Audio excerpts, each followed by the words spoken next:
आमे पूरा सर्वे करिचु गतकाली आमर गोटे नेशनल कॉन्क्लेव चलुथिला सर्वे रे देखा जाउची कि विभिन्न रीजनल बेस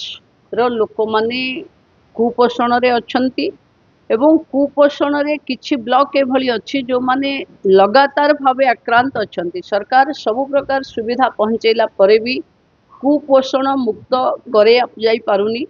आमे काली यूएन एजेंसी विभिन्न जातीय स्तर रो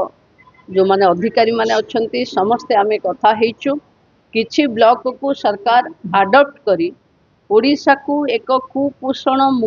मुक्त करबा पई जो मिलेट को जोड़ीबार अछि जो भली जेंती छतुआ को बदलै करी विभिन्न क्षेत्र अनुଯାयी जेंती जहाँ आम साउथ दक्षिण ओडिशा रे जहाँ दरकार ताकू दिया जीवो उत्तर ओडिशा रे जेंती खाद्य स्वाद से दिया जीवो पश्चिम ओडिशा रे से भली दिया जीवो एवं ट्राइबल जनजाति मानक पई जे भली खाद्य तांको पसंद अछि तांको छुआ मन को आमे से भली खाद्य दवा पई चेष्टा करबा। बहुत जल्दी आमे 2 वर्ष भी टारगेट नै छु 2 वर्ष भितरे ओडिशा को कुपोषण मुक्त राज्य भावे लिटरली घोषणा करा।